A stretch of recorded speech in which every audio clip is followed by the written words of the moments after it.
Hey, baby, did you see Elvis? I saw Elvis. I saw it in a what I would say an empty theater. Opening night, Thursday night. Uh, I certainly felt a certain Wow. way about it. How did you feel about it, Mags? Did you like Elvis the movie? I loved it. You I loved it. absolutely loved it. Wow. I'm not What a going to go and surprise. say best film of the year, Me but neither. I loved it. I Okay. know, but okay, so to defend the audience score and IMDb score, so what happened? Why do you think it's not a good film? Let's Well, start with that. let's start with the most glaring problem with it, and that's Tom Mhm. Hanks. Um, the guy, the entire movie is the movie's called Elvis. It's purportedly about Elvis, and yet it's a real bait and switch on a number of levels. And the first one is that you have Tom Hanks doing his best impression of Goldmember, narrating the movie, and really the story is about him. He makes it all about himself, and Huh. the character does the same thing. He takes over the actor takes over the film. It is about Tom Hanks. Elvis, we don't really get familiar with him as a person. Um, Would you say that's like on purpose since the it's the way the movie manager? was written. Um, Well, Yeah, yeah, just like how the manager kind of took over Elvis's life, he also took over his movie. you could you look could at say it. that. You could say that. But I didn't want to have to look at that as long as I did. It's a It's like a 3 hour pendulum. movie, May I and respond to your Tom Hanks comment? Because I had if you must. completely different. I must. Well, I just feel like Tom Hanks had me fooled completely. Obviously, 10 minutes into a film, I kept thinking this is Tom Hanks and it just doesn't work. But Dan, Yeah, I feel like every time you do the close up on me, it's just like super zoomed in and it really takes me off. I think I it's don't know. because like whenever he does it, it's to get or like how we have it, we have like the Zoom things, and I think he has to do it um Fair. more It's than like necessary. super zoomed in. But anyway, Tom Hanks, it's after 10 minutes, I completely forgot it was him. It was Tom Hanks, the America's sweetheart. And I found him as a very despicable, nasty character. And I said that to you guys before. He reminded me of Jim Broadman's character from Filth. And it Yes. was just very difficult to look at him, hear him, and I felt the feelings towards Tom Hanks that I've never felt before. I really did not yeah. like I him, I and felt I all the didn't same see Tom things I Hanks. normally feel for Tom Hanks in this That's movie. what. Fair. And but let's switch over just to Austin Butler for a little bit, because the guy, I'll tell you this, in terms of the performance, every time he performed, I think he did bring some Elvis energy to it. I was not sold so much on the more intimate moments. We have him crying over the death of his mom, clinging to her clothes in her closet, and he looks like a little boy. Well, Um, because that's exactly, I watched some interview, and that's mhm. exactly how he reacted when he lost his mom at the same age as Elvis. So actually, I I bought into that scene completely because he Sure. was able to channel that. Well, but again, it's like he's bringing his experience to it and ended up portraying Elvis in a certain light that I don't know is terribly consistent. And if having watched other old footage of Elvis, I think he had a bit more swagger, a bit more confidence, a lot more of a sense of humor, and the movie kind of makes the case that Elvis was like a civil rights hero, and I don't know how true that can really be. I Um, didn't get the hero part, but I feel like he was there for all those events True. and he was, he was sort of fighting against a lot of what he was sort of presenting, the whole him not being able to dance or sing certain way place in that time. It must have been tough on him, and I think we got to see the behind the scenes, the reason why he left for Germany. And I didn't get the him being the hero, but certainly it helped me relate to what it must have been like to be the weirdo in that time. It was not enough just to be a white, talented musician. Mm-hmm. You had to very obey to the ways that US was back then. Yeah, there's no question he was influential and broke down a lot of the what you would call uptightness of the era and just of American culture at the time. He brought something new to it. He was the king of rock and roll for a reason. He brought attitude to music. He brought performance to it. This made him, I don't know.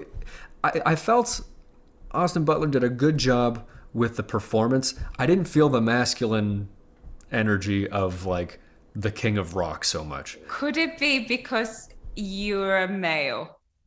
Because I mean, what do you mean? Being a woman and seeing that film, it takes you on a journey. Let me just put it this way. Could you put it a way that I understand it? I don't know what you're saying. I left it up to you, but with like people, like you said, your theater was empty. Mine was like half full or half empty. Sounds half empty to me. But people were quiet. People were immersed, and people were intrigued by what they were watching.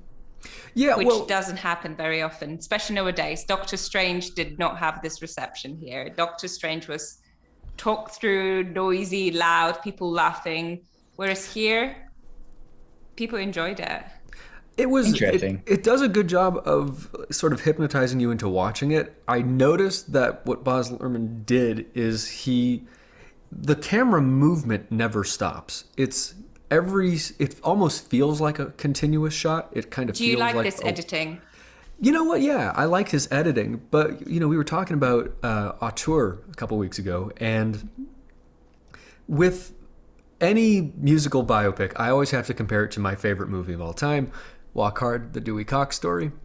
And if you follow that trajectory, if you hit any of those, basically cliches, I take issue with it, because that's, at the end of the day, that's not auteur. That's just sort of filling in the blanks, but putting extra razzle dazzle on it. And that's really the impression that I got from this movie. It's like we had the spinning headlines, we had the #1 chart, we had the scene of him, winning over the crowd, falling into drugs and falling apart. And these are cliches for a reason in the music industry, but like, I felt like it was sort of filling in a Mad Lib, but with the most ostentatious words. Speaking of Walk Hard, a Dewey Cox story, you were saying earlier how you didn't really care for Austin Butler's portrayal. So did you prefer Jack White's portrayal of Elvis in that movie? Well, that movie's so self-aware that every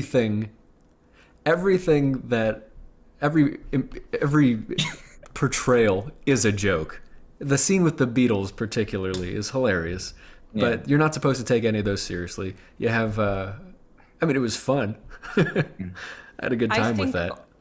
Austin Butler performance, it should be right. He spent 2 years in this role. He practiced Elvis to this extent that his voice changed because of how much singing and, the work comes across, and everything he's done. The work comes across. He's definitely a fantastic actor.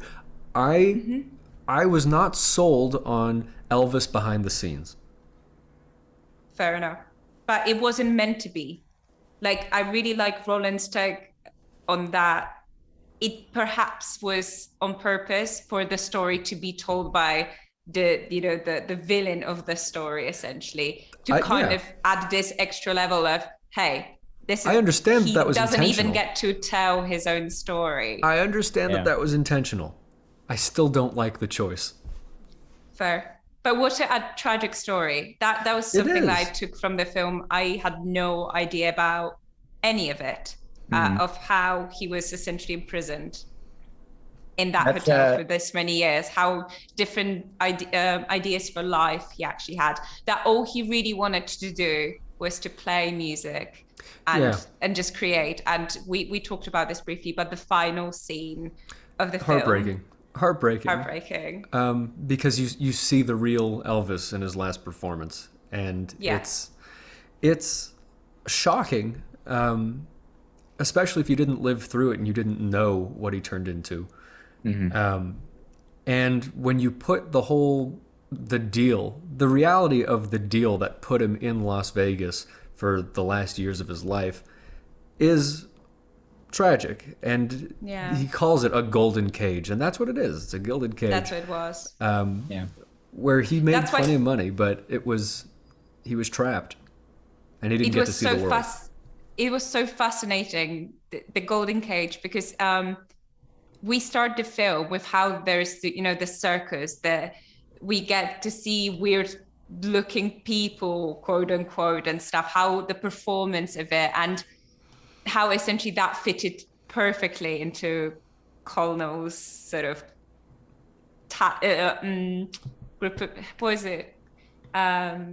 repertoire of performances. Essentially, that was his main star, and it almost dehumanizes Elvis as a person. It turns him into just an object of something a commodity, exactly, of something to look at, and it's very tragic because I thought Elvis's life was more than that. Yeah, but you know what? What, Roland? I was gonna say a lot of these famous iconic celebrities, you always hear that story how they were owned by everybody else, but they never really owned anything.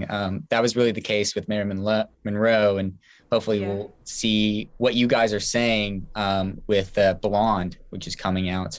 So I'm glad that they showed that and did a good way of I haven't heard anything about that. Who's playing Marilyn Monroe? Do we know? Ana de Armas. That's a cool she was in Knives Out. Did I pronounce it wrong? I'm guessing I pronounced it wrong. Mags, you're cracking up for some reason. What's the deal? I pronounced it wrong. Help him out. No, nothing.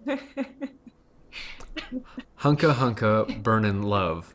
Oh, what? Okay. I was embarrassed. I was like, oh no, did I you encouraged it. No. So bad moment. But no, you correct. She was also in the final Bond, right? No Time to Die, briefly. Yes. Right. I don't understand what Hunka Hunka Burnin' Love is. I'm gonna be stuck on that for a little bit. That's what Andrew. That's what he's getting at. Yes. Dan. Yeah. But I mean, that's another thing that I think what we briefly discussed. Isn't that just a continuation of what the Colonel was doing to Elvis? Aren't we getting rich again, or someone's making money on Elvis's life? Shouldn't we at least leave him at peace after his death? Because and there's that great scene where there's they're talking about all of the merchandise that they're putting out for Elvis, and they have the button, I love Elvis, and then the other button, I hate Elvis. And they own both of them? They own both of them. It's like, as long as we're making money off of them, why not? And you know what? They're so at the end of the day, that's what this movie does too. Because you go to pay to see it, and you could have Mags's opinion or you could have mine. But at the end of the day, you paid to see it.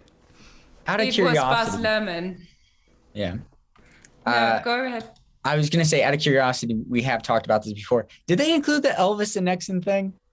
That's all I care about. Did they include the Elvis and Nixon thing? Elvis met Nixon. No. Shame. Okay. Yeah.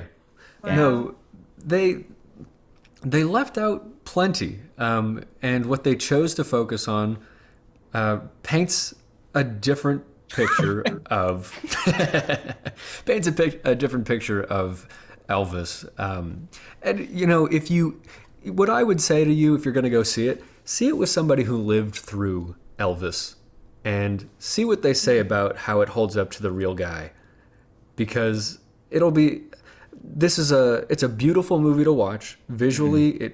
It keeps you interested. Baz Luhrmann does what he does. And he did a good job with that. My prediction in terms of is he going to play modern music over the vintage scenes came true. He did that.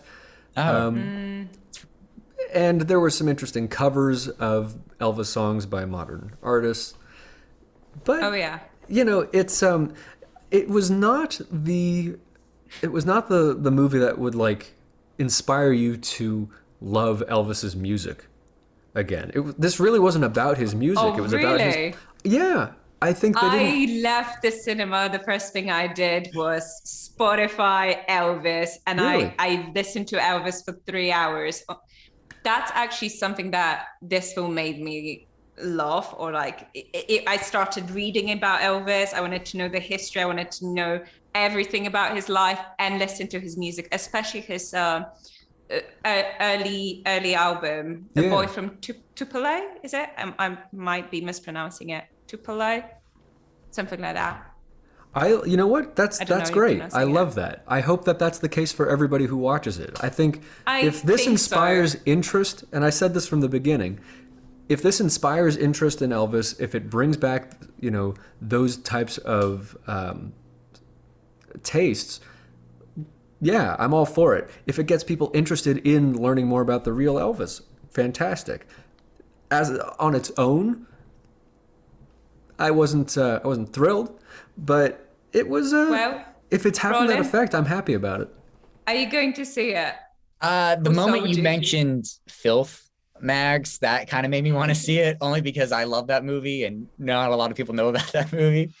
Right. Honestly, I like a good biopic or biopic, whatever you want to call it. Nobody's ever sure.